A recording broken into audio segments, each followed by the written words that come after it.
नमस्कार, स्वागत है आपका मथुरा न्यूज 24 में। मैं हूं आपके साथ आकांक्षा शर्मा। चलिए रुक करते हैं खबरों की ओर।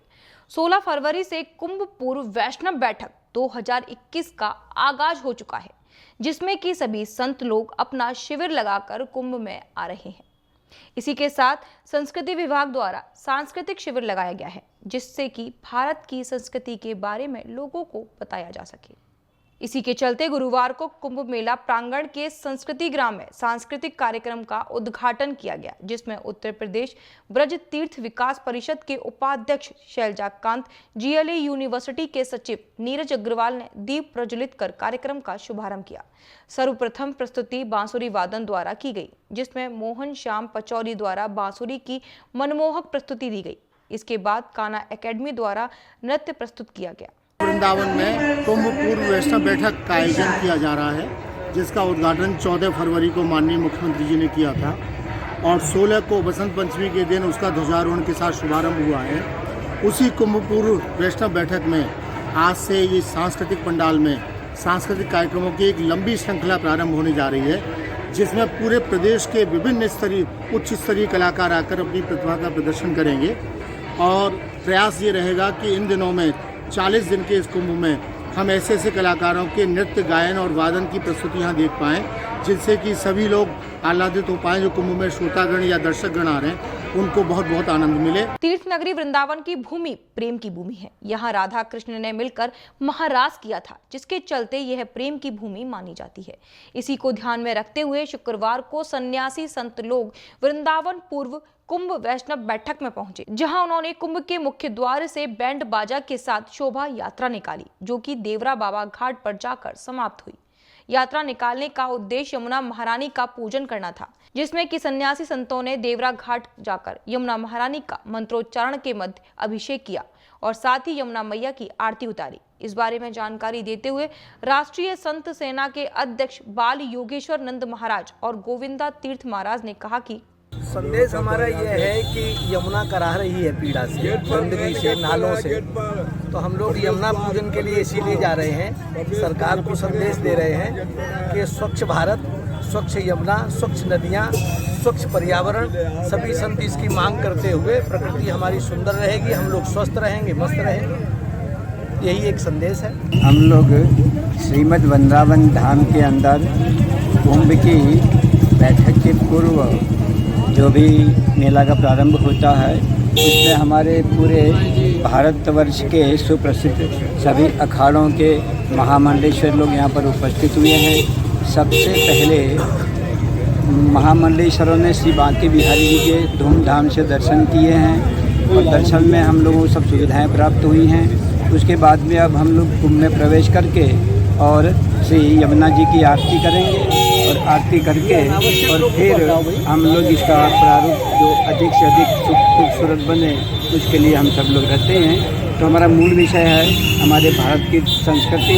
और भारत की सभ्यता की सुरक्षा के लिए हमारे सभी अखाड़ों के लोग रात और दिन प्रचार और प्रसार करते हैं। श्रीधाम वृंदावन के रमणेती मार्ग स्थित सुप्रसिद्ध हनुमान टेकरी मंदिर में एक पत्रकार वार्ता का आयोजन किया गया, जिसमें आश्रम के महंत दशरथ दास महाराज ने बताया कि 20 फरवरी से 1 मार्च तक हनुमान टेकरी मंदिर में विभिन्न कार्यक्रमों का आयोजन किया जाएगा, जिसमें कल शोभा यात्रा, कलश स्थापना एवं श्रीमद् भागवत कथा का प्रारंभ होगा। इसका समय दोपहर 2 बजे से शाम 6 बजे तक का रखा गया है। 26 फरवरी को भागवत जी का विश्राम है। साथ ही 27 फरवरी को श्री रामचरितमानस का अखंड पाठ एवं महंत महामंडलेश्वर का स्वागत किया जाएगा। 28 फरवरी को श्री राम अर्चन एवं 1 मार्च को परम पूज्य श्री स्वयं पाकी महाराज एवं श्री राम स्वरूप दास महाराज का पूजन एवं बृहद भंडारे का आयोजन होगा। ये हनुमान टेकरी आश्रम में प्रतिवर्ष की भांति इस वर्ष भी कार्यक्रम होने जा रहा है। 20 फरवरी दिनांक 20 फरवरी से 1 मार्च तक उसमें सप्तदिवसीय श्रीमद् भागवत कथा एवं अखंड रामायण का पाठ, रामर्चा पूजन, संतों महंत मंडलेश्वरों का स्वागत और झारा भंडारा।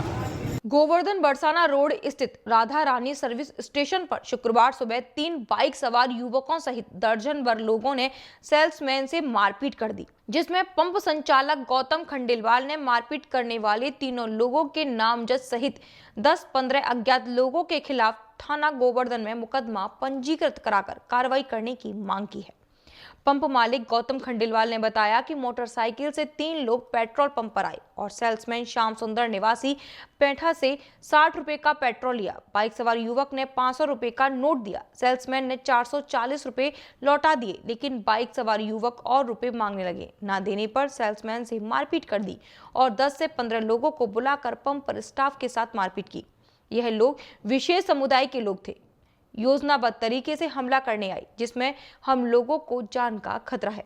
जिस प्रकार दिल्ली में रिंकू पर हमला हुआ, ऐसी ही घटना को वह अंजाम देने के लिए आए थे। गोवर्धन क्षेत्र में जगह जगह गरीबों की मदद करने वाले गौतम खंडेलवाल ने प्रशासन से सुरक्षा की मांग की है। उन्होंने कहा कि समाज सेवा करने के लिए हम बाहर जाते रहते हैं और हमारे व्यक्तियों को बाहर जाना भी पड़ता है। पुलिस उनकी सुरक्षा करे और उक्त लोगों के खिलाफ कड़ी कार्रवाई अमल में लाई जाए। वहीं थाना पुलिस कार्रवाई में जुट गई है। मामला ये था कि बाइक पे स्टाफ जो है हमारा तेल डाल रहा था, तो एक बाइक पे 3 लड़के आए थे एक साथ में बैठ के। 500 रुपये का उन्होंने नोट दिया और उसके बाद उसने 60 रुपये का तेल लिया। 440 रुपये उसको स्टाफ ने वापस कर दिए।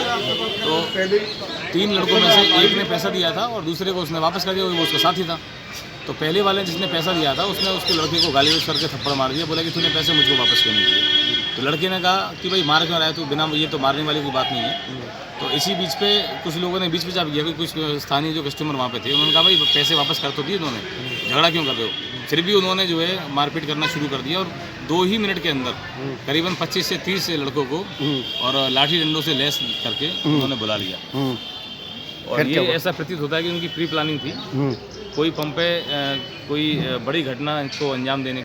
राष्ट्रीय सड़क सुरक्षा माह के अंतर्गत आयोजित कार्यक्रमों की श्रृंखला में परिवहन विभाग के निर्देश पर मथुरा जनपद के ARTO कार्यालय के द्वारा प्रतिदिन विभिन्न प्रकार के जागरूकता भरे कार्यक्रमों का आयोजन किया जा रहा है। इसी क्रम में स्कूली बच्चों के माध्यम से जनपद स्तरीय चित्रकला, पोस्टर, पेंटिंग, रंगोली और स्लोगन के साथ क्विज प्रतियोगिता का आयोजन किया गया था। इस प्रतियोगिता में प्रतिभा करने वाले छात्र छात्राओं को शुक्रवार को आयोजित कार्यक्रम के दौरान प्रशस्ति पत्र देकर उनका उत्साहवर्धन किया गया। मथुरा शहर के सदर क्षेत्र में स्थित एक निजी विद्यालय में आयोजित कार्यक्रम के अवसर पर उपस्थित ARTO प्रशासन लक्ष्मण प्रसाद के द्वारा उपस्थित छात्र छात्राओं को यातायात के नियमों की जानकारी दी और उनसे अपील की कि वे अपने परिजनों और परिचितों को ट्रैफिक नियमों का पालन किए जाने के प्रति जागरूक करें। इस दौरान ARTO के द्वारा सभी छात्र छात्राओं को यातायात नियमों का पालन किए जाने की शपथ भी दिलाई गई। कार्यक्रम के आयोजन के संबंध में मथुरा जनपद के वरिष्ठ ARTO लक्ष्मण प्रसाद ने जानकारी देते हुए बताया, राष्ट्रीय सड़क सुरक्षा माह के अंतर्गत जनपद के समस्त स्कूलों में प्रतियोगिताएं कराई गई थी। सड़क सुरक्षा, चित्रकला, निबंध प्रतियोगिता, आलेखन प्रतियोगिता का आयोजन किया गया था। उसी के संबंध में आज पुरस्कार वितरण किया गया है। जो बच्चे फर्स्ट, सेकंड, थर्ड आए हैं उनको सर्टिफिकेट देकर उनको प्रोत्साहित करने का आज कार्य किया गया। राया मथुरा मार्ग के समीप एक बाइक सवार युवक और महिला को अज्ञात वाहन चालक ने टक्कर मार दी। यह टक्कर वाहन की तेजी व लापरवाही के चलते हुई। इस दौरान बाइक सवार युवक और महिला गंभीर रूप से घायल हो गए। सूचना पाकर घटनास्थल पर पहुंचे थाना प्रभारी निरीक्षक शिव प्रताप सिंह ने स्थानीय लोगों की मदद से दोनों घायलों को उपचार हेतु जिला अस्पताल भिजवाया। बताया जा रहा है कि मथुरा की तरफ से आ रहे बाइक सवार एक युवक और महिला मथुरा अपनी बाइक से राया की तरफ जा रहे थे। वहीं राया की तरफ से तेज गति से मथुरा की तरफ जा रहे अज्ञात वाहन चालक ने तेजी व लापरवाही से बाइक में टक्कर मारी थी। इस दौरान बाइक सवार युवक और महिला घायल हो गई। सूचना पर राया पुलिस घटनास्थल पर पहुंच गई और राहगीरों की मदद से घायलों को उपचार के लिए जिला अस्पताल भिजवाया। वहीं मौके का फायदा उठाकर चालक गाड़ी लेकर फरार हो गया। थाना मार्ट क्षेत्र के अंतर्गत मार्ट सुरीर मार्ग पर सड़क किनारे खड़े ट्रैक्टर ट्रॉली में डंपर ने टक्कर मार दी, जिससे ट्रैक्टर चालक की मौके पर ही मौत हो गई और डंपर चालक मौके से डंपर छोड़कर भाग गया। बीती रात मारसोई मार्ग पर गांव नगला लोहरे पर नौझील की तरफ से आ रहे एक अनियंत्रित डंपर ने सड़क किनारे ईंटों से भरे हुए ट्रैक्टर ट्रॉली में टक्कर मार दी, जिससे ट्रॉली में सो रहे 22 वर्षीय नगला लोहरे निवासी विजय उर्फ कलुआ की अस्पताल में इलाज के दौरान मौत हो गई। वहीं डंपर चालक मौके से डंपर को छोड़कर भाग गया। सूचना पर पहुंची मार्ट पुलिस ने डंपर को कब्जे में कर लिया है। घायल की जो अभी सूचना मिली है KD डेंटल हॉस्पिटल में, डेंटल में ही, तो वहाँ अभी ये बताया गया है कि मतलब जो घटना घटी है उसकी मौत हो गई है अकस्मात, और ये रात्रि लगभग 1:30 बजे की समथिंग की बात है। हम तो सो रहे थे, बताया गया कि ये डंपर वाले ने पीछे से खड़ी ट्रॉली में मारा और बच्चा समझ आ जाओ पास हो रहा था। क्या नाम है इसका, ये मृतक का? उसको कलुआ कहते हैं। भले ही अभी होली के त्योहार को आने में 1 माह से अधिक का समय शेष है, लेकिन ब्रज में फाग महोत्सव बसंत पंचमी से ही प्रारंभ हो जाता है। 40 दिवसीय फाग महोत्सव के आयोजन के क्रम में ब्रज के विभिन्न मंदिरों में भक्त अपने आराध्य के साथ होली खेलने दूर दूर से चले आते हैं। इसी क्रम में बसंत पंचमी से प्रारंभ हुआ फाग महोत्सव अब धीरे धीरे अपनी चरम की ओर पहुंचता जा रहा है। मथुरा जनपद के पुष्टि मार्ग संप्रदाय के विश्व विख्यात ठाकुर श्री द्वारकाधीश मंदिर प्रांगण में बसंत पंचमी से प्रारंभ हुआ यह पर्व होली तक अनवरत रूप से जारी रहेगा। इस आयोजन को लेकर द्वारकाधीश मंदिर में राजभोग दर्शनों के अवसर पर ठाकुर जी के समक्ष सेवायातों के द्वारा अबीर गुलाल अर्पित किया जाता है और भक्तों के ऊपर उड़ाया जाता है। भक्त अपने आराध्य के प्रसाद स्वरूप उड़ाए गए गुलाल से सराबोर होकर स्वयं को धन्य करते हैं। कुछ ऐसा ही नजारा शुक्रवार को मंदिर प्रांगण में दिखाई दिया, जहां सेवायातों के द्वारा ठाकुर जी को अर्पित किए गुलाल को भक्तों पर उड़ाया गया और श्रद्धालु भक्त प्रभु प्रसाद स्वरूप उड़ाए गए गुलाल से सराबोर हो प्रभु भक्ति में लीन नजर आई। इस आयोजन को लेकर मंदिर के विधि सलाहकार और मीडिया प्रभारी राकेश तिवारी ने जानकारी देते हुए बताया, ये संप्रदाय के मंदिर ठाकुर द्वारकाधीश में सभी कार्यक्रमों का निर्धारण मंदिर के गोस्वामी श्री श्री 108 ब्रजेश कुमार जी महाराज के द्वारा किया जाता है और उन सभी कार्यक्रमों का निर्देशन मंदिर के गोस्वामी श्री श्री 108 कांकरौली युवराज डॉक्टर भागीश कुमार जी महाराज के द्वारा किया जाता है। सब जग होरी या ब्रज होरा, या ब्रज होरा से तात्पर्य है कि आज बसंत पंचमी के दिन से प्रारंभ हुए होली के महोत्सव जो पूरे ब्रजमंडल में प्रारंभ होते हैं, आज ठाकुर द्वारकाधीश जी महाराज को गुलाल धराया जाता है और वह प्रसादी गुलाल आज से ही भक्तों के लिए दिया जाता है। मतलब भक्त उसका प्रसाद के रूप में ग्रहण करते हैं और यह क्रम निरंतर चलता रहेगा। और जहाँ तक हमारे मंदिर का सवाल है तो पूर्णिमा के दिन यहाँ होली का डाढ़ा करता है और पड़वा के दिन से प्रातःकाल रोज ठाकुर जी को व्रत के सुप्रसिद्ध रसिया सुनाए जाते हैं। अलीगढ़ विकास प्राधिकरण के उपाध्यक्ष नगर आयुक्त प्रेम रंजन सिंह के निर्देश पर अलीगढ़ के शहर और सिविल लाइन को जोड़ने वाले ऐतिहासिक कटपुला की सूरत बदलने की कवायद नगर निगम द्वारा शुरू कर दी गई है, जिसके लिए नगर आयुक्त ने कटपुला का अधीनस्थों के साथ निरीक्षण किया। निरीक्षण के दौरान उपाध्यक्ष नगर आयुक्त ने कटपुला के ऐतिहासिक महत्व को बरकरार रखते हुए इसे स्मार्ट सिटी परियोजना अंतर्गत स्मार्ट बनाने के लिए प्रस्ताव तैयार करने के निर्देश मुख्य अभियंता कुलभूषण वार्ष्णेय को दिए। उपाध्यक्ष नगर आयुक्त ने प्रस्ताव तैयार होने तक कटपुला की रेलिंग की मरम्मत, नई रेलिंग लगवाई जाने, रंगाई पुताई, लाइट पोल व बृहद रूप से प्लांट नेचर कटपुला की सिटी साइड पर कराई जाने के निर्देश अधीनस्थों को दिए गए। नगर आयुक्त ने कटपुला को वॉल राइटिंग पेंटिंग से सजाने व कटपुला सिटी साइड पर चढ़ते समय अलीगढ़ नगर निगम आपका स्वागत करता है। देखिए, हमारे अलीगढ़ शहर में ब्रिटिश काल में बना हुआ रेलवे ओवरब्रिज है जो कि कटपुले पे है और काफ़ी समय से ये बहुत पुराना है। उसकी वजह से इसकी जो हालत है थोड़ी जीर्ण शीर्ण हो गई है। तो उसी संबंध में आज हम लोगों ने वहाँ पे विजिट किया है और विजिट में ये डिसाइड किया है कि जो वहाँ की रेलिंग्स हैं जो टूट गई हैं उसमें नई रेलिंग्स लगाई जाएंगी, उसका ऑफ वाइट कलर में पेंटिंग कराया जाएगा। जो डिवाइडर है, डिवाइडर बहुत सारी जगह टूट गई है, उसको मरम्मत कराया जाएगा, उसका पेंटिंग कराया जाएगा। तो उसका पूरा सौंदर्यीकरण का कार्य जो है शुरू कराया गया है। उसमें साथ ही में जो बिजली के पोल लगे हुए हैं उसका भी पेंटिंग कराया जाएगा और LED लाइट्स लगाए जाएंगे। अलीगढ़ के कस्बा क्षेत्र के विद्युत सहायक अभियंता ने संविदा कर्मचारियों पर धन उगाही करने का लक्ष्य निर्धारित किया। लक्ष्य पूरा न करने पर संविदा कर्मियों ने ड्यूटी से निकालने का आरोप लगाया है। जानकारी के अनुसार जट्टारी कस्बा में 2 बिजली घर हैं, जिसमें एक बिजली घर से देहात की सप्लाई होती है तो दूसरे बिजली घर से कस्बा की सप्लाई होती है। दोनों बिजली घरों पर 24 संविदा कर्मचारी पेट्रोलमैन नियुक्त हैं।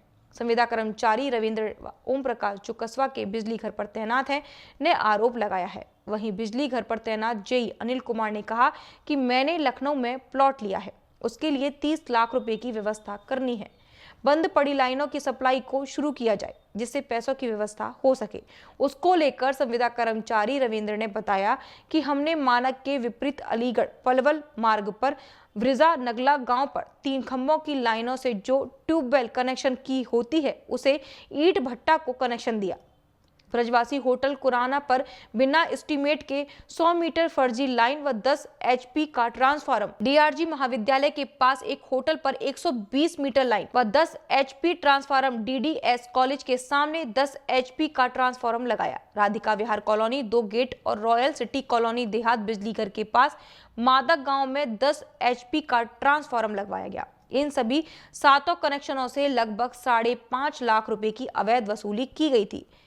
इसके बाद भी लक्ष्य पूरा न होने पर हम दोनों संविदा कर्मियों को ड्यूटी से विद्युत सहायक अभियंता ने निकाल दिया है। सर क्या समस्या है? सर समस्या क्या है कि आपसे पहले जी साहब ने मैं बगैर पूछे गछे मैं निकाल दिया, ठीक है। वो कहते हैं कि मुझे पैसा कमा, तो मैं पैसा कहाँ से कमाऊँगा? अब बताओ न, किस बात को लेकर कहते हैं, क्या कहते हैं? वो ये कहते हैं कि मुझे पैसा कमा, ठीक है। आपने कहीं शिकायत की इसकी? मैंने SDO साहब से भी की कि साहब ऐसे ऐसे बात है, तो मेरी कोई सुनवाई नहीं हुई सर। SDO साहब ने क्या कहा? SDO साहब ने ये कहा कि आपके जेई ही जाने। मेरी समस्या है, मैं जट्टारी टाउन बिजली घर पर नौकरी करता हूँ, तो हमारे जेई साहब ने मेरे खिलाफ लेटर लिख दिया है कि तू बिजली घर पर नहीं रहेगा। क्यों? क्योंकि उन्होंने कहा था कि तू मुझे पैसे कमा। मैंने प्लॉट लिया है एक। कहाँ प्लॉट लिया है? लखनऊ में या कहीं पर भी उन्होंने अपना प्लॉट लिया है, उसके लिए 30 लाख रुपए कमा। तब ऐसे पैसे कैसे कहाँ से कमाए? बताओ आप, हम छोटे से नौकर हैं, तो कहता है कि फर्जी लाइन जितनी भी हों उन्हें सबको चालू करवाओ, उनसे पैसे लाओ। अलीगढ़ की राजकीय औद्योगिक एवं कृषि प्रदर्शनी में कोहिनूर मंच पर गुरुवार को सिंगर आशीष कौर की आवाज और अंदाज का जादू छा गया। आशीष कौर ने सुपरहिट गीतों को प्रस्तुत कर दर्शकों को झूमने पर मजबूर कर दिया। कार्यक्रम में सबसे पहले गणेश वंदना की गई। इसके बाद प्रस्तुत आशीष कौर ने मंच पर अपना जादू बिखेरा। उन्होंने सबसे पहले तेरे संग हंसना तेरे संग रोना प्रस्तुत किया तो सुनने वाले उनके अंदाज के रंग में रंग गए। इसके बाद तुझे कितना चाहने लगे हम गाया तो सुनने वालों ने जमकर साथ दिया। कार्यक्रम में पंजाबी गीतों का भी तड़का लगाया गया। बेहट तहसील प्रशासन पर 132 की जमीन पर स्टोन क्रेशर लगवाने के साथ ही अवैध खनन कराने तथा हाई कोर्ट व सुप्रीम कोर्ट के आदेशों का उल्लंघन किए जाने के आरोप की जांच शुरू हो गई है। दरअसल जनपद सहारनपुर की तहसील बेहट इलाके के गांव मायापुर, रूपपुर, बादशाही बाग निवासी अलखलाक ने बेहट तहसील प्रशासन पर उच्चाधिकारियों की आंखों में धूल झोंक राजस्व को हानि पहुंचाने का आरोप लगाया था। ग्राम प्रधान प्रतिनिधि अलखनाक ने सूबे के मुख्यमंत्री को शिकायती पत्र भेजकर आरोप लगाया था कि उनके गांव के लेखपाल ने मिली भगत कर 132 की जमीन पर स्टोन क्रेशर लगवा दिए और साथ ही खनन पट्टे भी करा दिए। इसके अलावा अवैध खनन कराए जाने के भी आरोप लगाए गए थे। इस मामले को लेकर मंडलायुक्त के आदेश पर SDM पूर्ण सिंह टीम के साथ मौके पर पहुंचे और जांच शुरू कर दी। इस दौरान शिकायतकर्ता अलखनाक ने हल्का लेखपाल पर अभिलेखों से छेड़छाड़ कर नकदी की जमीन को जदीद में दर्ज कराने का भी आरोप लगाया। यहाँ पे श्री इतलाक द्वारा एक शिकायत माननीय आयुक्त महोदय को की गई थी कि यहाँ पे मायापुर रूपपुर गाँव में धारा 132 की जो ज़मीनें हैं सार्वजनिक उपयोग की, उस पर अवैध कब्जे हैं और लोग क्रेशर लगा रहे हैं। उसी की जांच में मैं यहाँ पे आया हूँ और यहाँ पे पाया क्योंकि ये कई मिलजुमा नंबरों में ये नंबर बंटे हुए हैं और लगभग 77 नंबर है जो नदी के नंबर हैं। इनका पूरा सर्वे कराया जाएगा और सर्वे के बाद जो स्थिति स्पष्ट होगी उसके बाद कार्रवाई की जाएगी। झांसी में कोरोना की टेस्टिंग के लिए कर्मचारी लगाए गए थे। इन कर्मचारियों का भुगतान नहीं होने के कारण सभी कर्मचारियों ने आज इलाइट चौराहे पर कटोरा लेकर दुकानदारों व वहां से निकलने वाली जनता से भीख मांगी। इस मौके पर पूर्व केंद्रीय मंत्री प्रदीप जैन आदित्य, कांग्रेस के महानगर अध्यक्ष अरविंद वशिष्ठ मौके पर पहुंचे, जहां पर कर्मचारियों ने अपनी समस्याओं को बताया, जिस पर पूर्व केंद्रीय मंत्री प्रदीप जैन व महानगर अध्यक्ष अरविंद वशिष्ठ ने समस्या का समाधान कराने का आश्वासन दिया और उनके समस्या को लेकर पैदल जिलाधिकारी कार्यालय पहुंचे, जहां उन्होंने ज्ञापन दिया और जल्द से जल्द इन कर्मचारी की समस्या का निस्तारण करने की मांग की, अन्यथा आंदोलन की चेतावनी दी। तो अभी तक के लिए सिर्फ इतना ही। मुझे दीजिए इजाजत, फिर मिलेंगे नई खबरों के साथ। नमस्कार।